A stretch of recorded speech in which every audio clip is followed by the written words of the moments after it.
Howdy, I'm Bob Terry. Welcome to the Forsaken Westerns. And thank you for joining us for this very special episode. Our story takes place in the old mining town of Virtue City.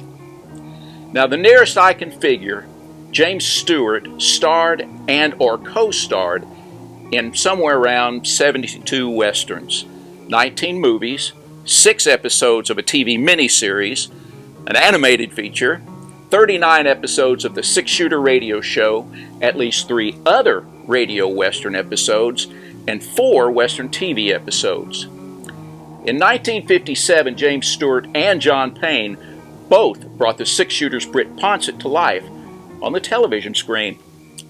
The John Payne episode was titled The Restless Gun, and Payne would later bring the Six Shooter to the TV weekly, with his name changed to Vint Bonner, and the series retitled The Restless Gun.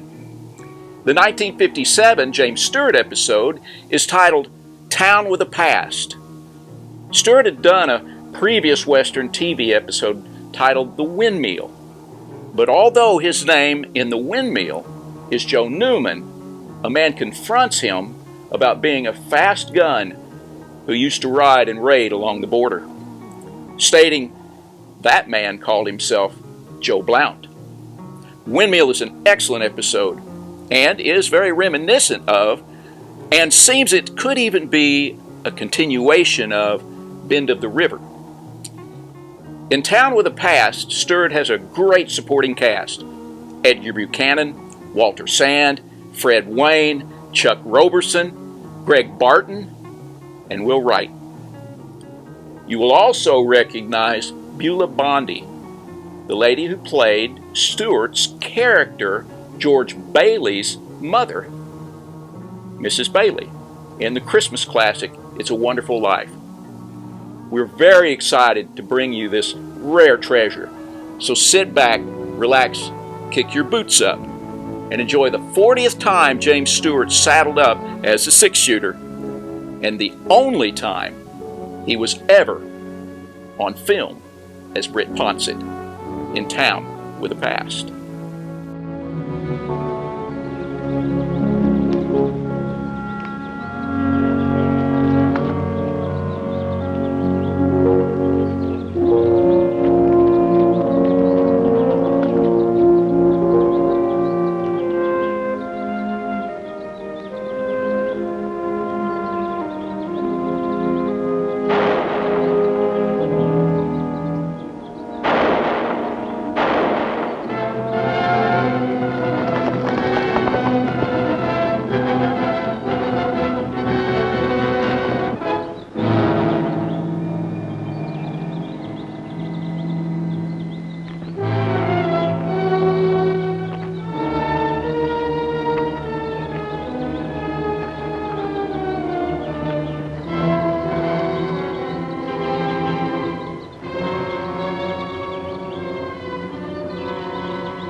Freeze.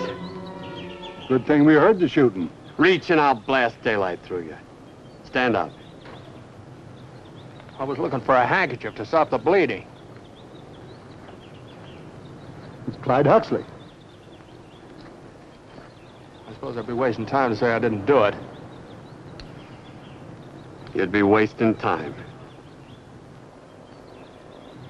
She'd been recent fired, all right. Well, that was an hour ago. My horse nearly got snake bit. I took a shot at a rattler. Tell it to the sheriff. Doc sure is taking a long time. Yeah. Dead to rights we got him, Sheriff. He was going through Mr. Huxley's pockets. Like I told you before, I was looking for something to stop the bleeding. Yeah, that's what you said. Tell me, what brought you to these parts? I was just passing through. If Mr. Huxley dies, this is as far as you're going. Now, guess I better get this straight for the records. What was that name? Britt Ponset. Britt? P-O-N-S-E-T. P-O-N-S-E-T. Where are you from? No place special. We don't cotton to saddle tramps. I'm looking for work, Sheriff. Anything I can get. And he ain't too particular how he gets it either. Well, Doc, how is Mr. Huxley? Yeah, getting rusty, that's what I am. Ain't enough practice left in this town to keep a flea busy. Well, is he still alive? All the weaklings moved away when the silver mines played out. Them that stayed are as healthy as horses. Mighty discouraging. Well, Doc, is he going to be all right? I kind of like to know.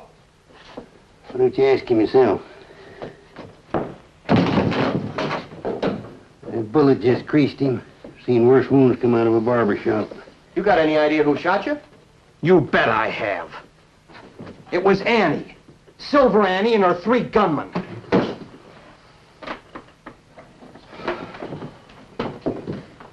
Well, kind of looks like we owe you an apology, mister. You don't owe me a thing, Sheriff, except my gun. Well, help yourself.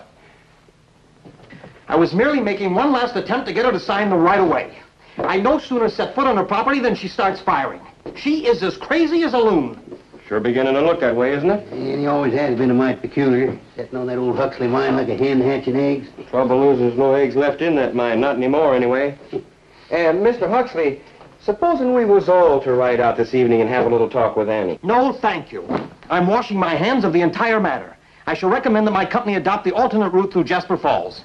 Just a minute. You can't do that. The whole town's depending on you. Well, without that railroad, we're just another ghost town. I'm sorry, but any other route through Virtue City would cost the railroad an additional $50,000. It don't seem right that one person could ruin a whole town. Couldn't you give us just a little more time so we could reason with Annie? Nobody can reason with that lunatic. I'm taking the first available transportation back to Chicago. Say, how'd you get mixed up in this anyway? Well, I'm not quite sure. I guess maybe I'm the curious type. Just like those fellows are the suspicious type. Well, we thought you'd bushwhacked him. We didn't know you were trying to help him. You won't be needing us now, Sheriff. So that's how it was. I want to thank you for the good intentions anyway. If there's anything I can do. Can't think of a thing, Mr. Huxley. Not a thing. But there might be something I could do for you. Huh? What way? Well, now, take this old woman you've been talking about. What's her name? Silver Annie. Silver Annie. Seems like to me she's been giving you fellows a bit of trouble. A bit of trouble? I want to show you something.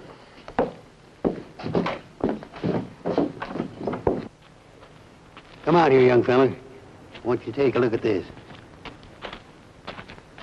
Just look at that town. 30 years ago, it was booming. Over here is the town hall. Courthouse burned down several years ago. We just never got around to putting it back up. Over here is a hotel. A lot of famous people slept there. Used to be the center of all our social activities. Look over here. That's the opera house. Most of the famous actors and singers of the day played in there. Yeah, there used to be wagon loads of silver going out here every month. There's a dozen mines running top speed. Then almost overnight, the silver vein played out. The town started to die.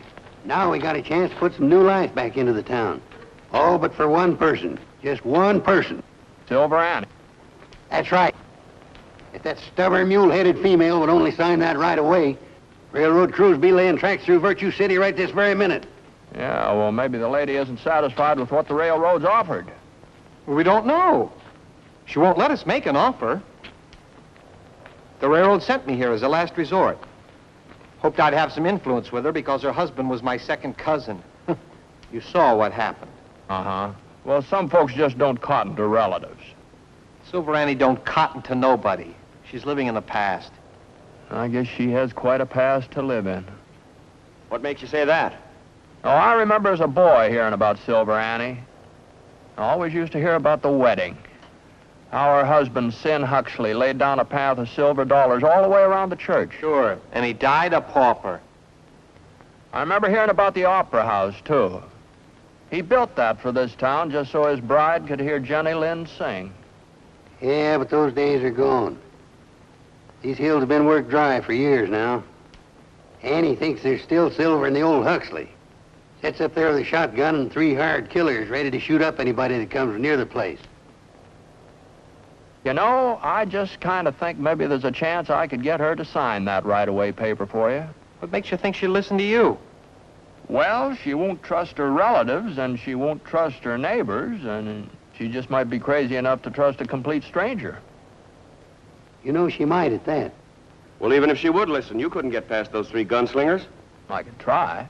Look, if you can get through to Annie as attorney for the railroad, I'll pay you $100. That's a lot of money. Yeah, but if you ain't handy with a gun, you ain't gonna be around to collect it. Well, that depends what you call handy, Sheriff. I run across a fella that's supposed to be handy with a gun. He was always showing off.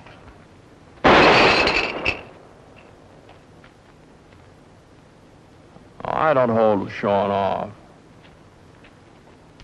Now, you were saying something about $100.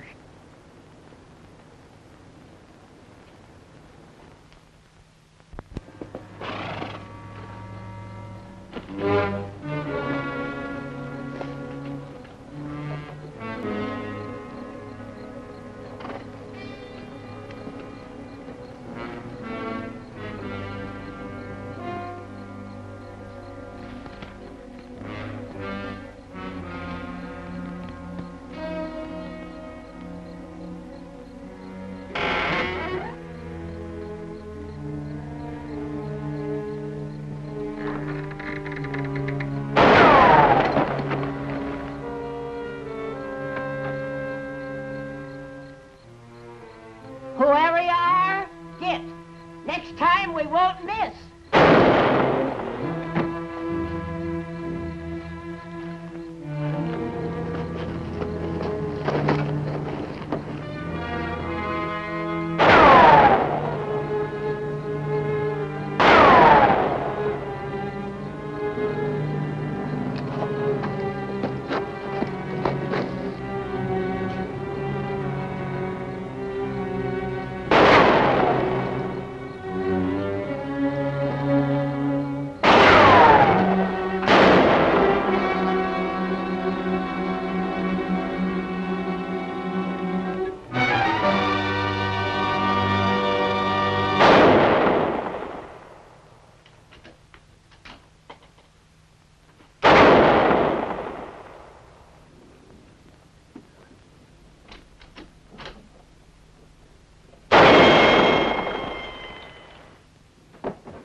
Don't reach for that gun.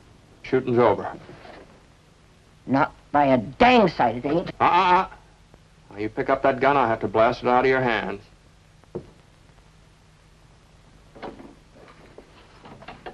Good evening, ma'am. Who are you? Can I tend your horses, Miss Annie, while you're in the opera house? And for 2 bits, I'll polish all the silver trim. A long time ago, there was a skinny, freckled-faced boy that used to follow my carriage. You couldn't be That's me. I'm the one. Britt Ponset. After all these years. I might have known that none of them yellow-livered coyotes around here got the nerve to talk to me the way you done. Care if I visit for a while, Annie? You're always welcome, Britt. You know that.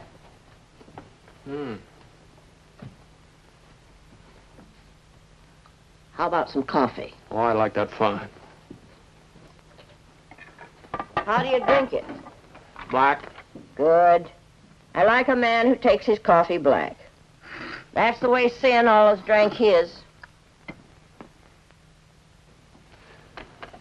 What happened to your 3 gunslingers? Gunslingers? They wasn't nothing but 3 mangy prospectors I hired to help me work the mine. The buzzards ran out on me weeks ago. Well, you can't expect folks to work for nothing. Well, they'd have got paid sooner or later. More likely later. What do you mean? Well, you know as well as I do there's no silver in this mine. Who says there ain't? Well, everybody. Well, they don't know what I do. Britt, I wouldn't tell this to anyone but you. I've been working the North Shaft, and I found a vein that looks real promising. The Huxley'll be better than ever. Now, you don't really believe that, Annie. Why shouldn't I believe it? Sin and me took more than $1 million out of that mine, and there's plenty more just itching to be dug. Well, the folks in town don't seem to think so. Folks in town. They still going around saying Silver Annie's just a little bit touched. Oh, no, they're not saying that. Exactly. Yeah, you needn't cover up for him. There ain't nothing goes on in Virtue City I don't smell it. Well, then you know the town needs a railroad. Needs it bad. Britt, if you come here to argue for that right away, you're just wasting wind. But they'd pay you a fair price, Annie. You could buy a little house. You could settle down. I don't want to settle down. I want to work the mine. You've got to think of the town, Annie. The Huxley built the town, didn't it? Yes, that's right. Yes, now it's going to finish it off. Well, I'll be going, Annie. Britt, I got no objection to the railroad. I'll need it to haul out the ore when I strike a rich vein. But does that line have to come right across my property? Well, in mountainous country like this, the railroad has no choice.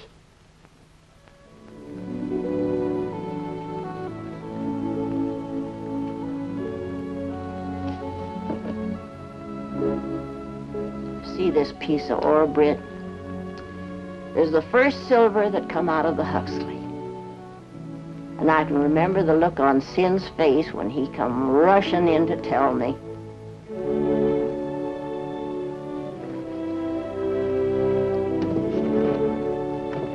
I suppose you think I'm just a stubborn old woman, Britt.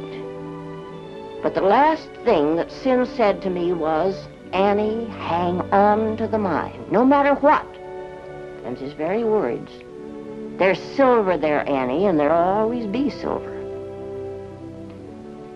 You was very young, Britt, so you couldn't know what the Huxley meant.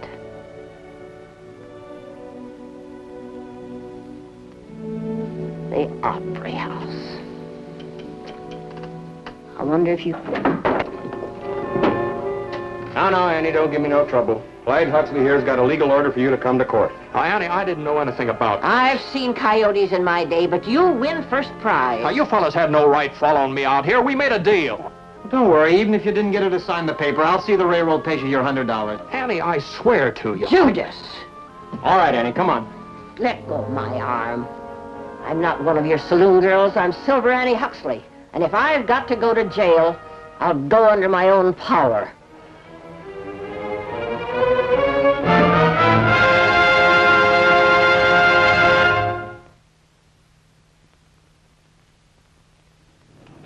Well, this trial won't take long. Not with that lawyer handling things. There was a mighty clever piece of maneuvering in there this morning. Real sharp lawyer, that Clyde Huxley. Yeah, now it's only a question of whether Annie's got all of her faculties. Well, if you ask me, she never had them. Now, let me tell you something. All Judge Drake's got to do is declare her legally incompetent, and Clyde Huxley can take over as Annie's next of kin. Yeah, Sidney ought to do that. I thought you handled the situation very well. Oh, hello there, Mr. Ponset. Come on, folks. Recess is over. Court's resuming. Hey, take off your hats, boys. Don't let me tell you again.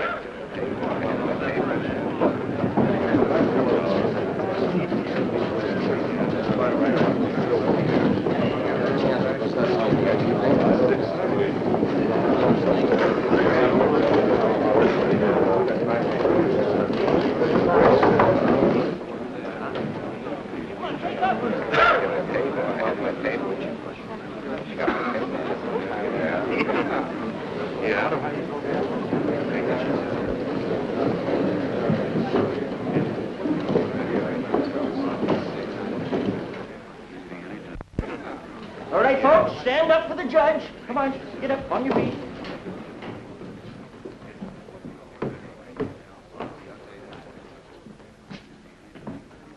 This court will come to order.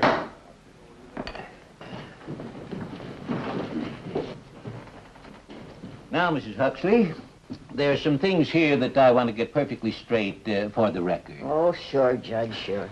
Now, this morning, before the court recessed, you admitted that you had taken a shot at some people who were approaching your place of residence. I admitted shooting people that were trespassing on the Huxley mine, if that's what you mean. Yes. Well, did this happen often? Just as often as they tried it. Only it wasn't often enough. In order. Quiet. Well, you'll have to agree, Mrs. Huxley, that this behavior of yours wasn't exactly normal. It's normal for me. Well, what I mean is that the average person doesn't use firearms to ward off harmless visitors.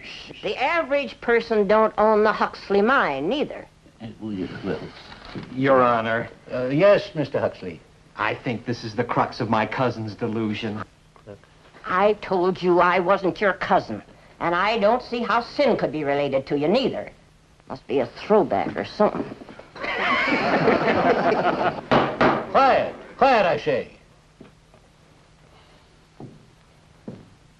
As I was saying, Your Honor, I think the crux of Mrs. Huxley's delusion is that the Huxley mine still contains silver when we all know it to be quite worthless. How would you know that? Well, you yourself, you proved it. I understand you've been digging in that mine every day for the last 10 years without any success. Well, yes. But if that makes me crazy, well, then Sin must have been mad as a March hare. He prospected for 12 years before he made his first strike. I still got 2 years to go before I get even with him. You may step down, Mrs. Huxley. Are there any further witnesses, Mr. Huxley? Yes, Your Honor. I would like to call to the stand Mr. Britt Ponset. Mr. Ponset? Mr. Ponset.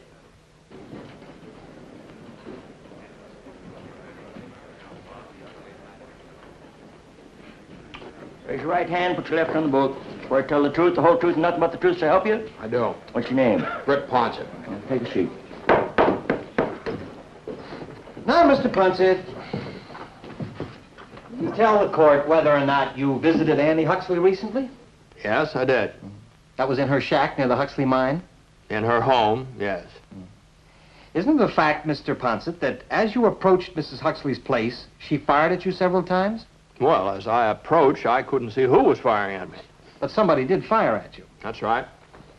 And when you entered Mrs. Huxley's place, was she completely alone? Yes, I guess she was. Well, isn't it a fact, Mr. Ponset, that she had 3 men's hats and 3 rifles set up in the windows? Yes, that's right. And isn't it a fact that she was pretending those 3 hats and 3 rifles were actually 3 men? Yes, well, Judge, I wanted to explain Just that answer to the you. question, Mr. Ponset, yes or no. Is it true or isn't it? Well, it's true, yes. That will be all, thank you. No, that won't be all. Now, you just hold on a minute. Just you hold on. Now, Judge, everybody around here keeps saying that Silver Annie's living in the past. Well, what if she is? What's the matter with that?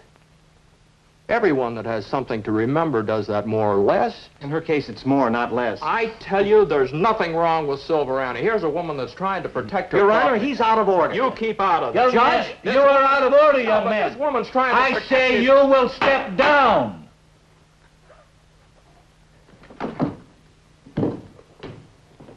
Any more witnesses, Mr. Huxley? No, Judge. Thank you. Mrs. Huxley, you will approach the bench.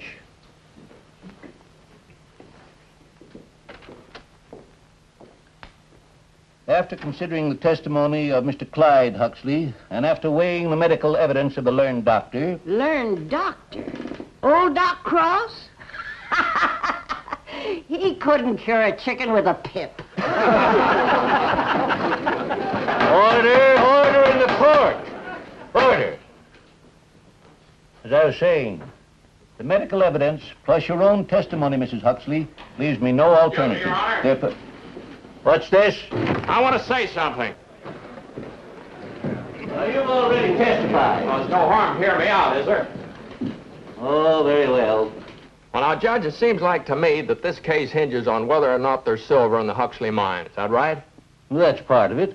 Well, what I'm trying to say is, if there was silver there, then there wouldn't be anything so strange about the actions of Miss Huxley here, would there?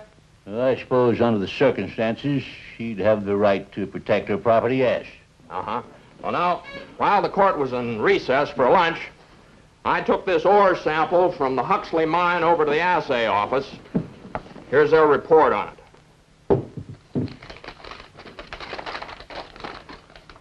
Sample tested, assayed value, $125 a ton. $125? Now, I figured it'd be a little more than that. Mr. Ponset, are you saying under oath that this ore came from the Huxley mine? Yes, sir. Right out of the North Vein. He's found silver! Silver! I'll take that claim! Just like the old days! Silver from the Huxley mine? $125 a ton. Your Honor, the hearing! Oh, for Pete's sake, Annie Huxley's sane as I am. Court's adjourned. What about the railroad, Sheriff? We don't need a railroad. We got silver. Yippee! I don't suppose there's any question now about the railroad going through Virtue City. Guess there isn't. Uh-huh. That route around the Huxley mine, that'd cost the railroad a little more money, wouldn't it? Yes, but that seems to be the only solution. Well, I guess I just better catch up with Judge Drake and close the deal. Oh, good idea. Britt Ponset, Yes, ma'am? you'd better get out of town. They're going to tar and feather you for sure. Why, what do you mean, ma'am? What do you mean? Oh, you think I didn't recognize this piece of ore that's been on my mantle for 30 years alongside the other bookend? Yeah, I thought sure the judge was going to ask me when that came out of the Huxley mine. He'll get around to it.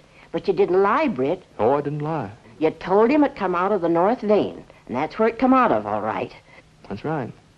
But under the circumstances, I kind of think maybe I'd better be moving along.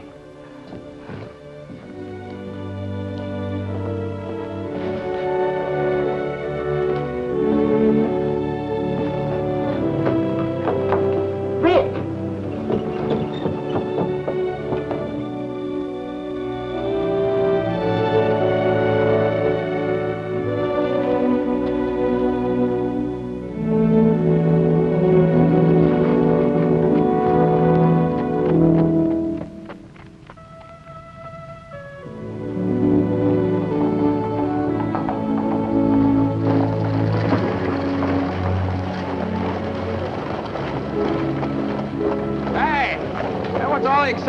Why, didn't you hear? Big silver strike in Virtue City. Oh, that. I was there last week when it happened. It turned out to be a false alarm. Yeah, but that was last week. It seemed that false alarm got everybody out prospecting, and the first thing you know, somebody found it. The real thing. Silver! Well, what do you know about that?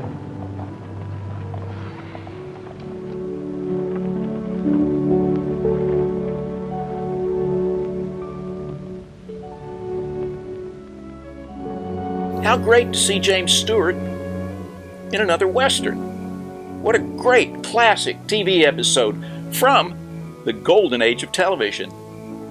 The Town with a Past episode was based on the radio episode Silver Annie. The Six Shooters theme song is beautiful and a bit haunting. It was arranged by series composer Basil Adlam and written by British composer Charles Williams. And it's titled Highland Lament. This episode is recorded as airing on February 10th of 1957. Back then, if you missed a TV show, you may never get the opportunity to see it again. I'm not sure if this ever aired on television again. There are many Western TV show episodes that are reported as lost at this time. Some may be found someday. Others could be lost forever. We are very happy to have found this one to be able to share here with you. That is what the Forsaken Westerns is all about, locating and rescuing forsaken Westerns, almost lost and almost forgotten quality Western films. Thanks for riding with us for a little while. We hope to see you again on Down the Trail. My name's Bob Terry. Have a great day.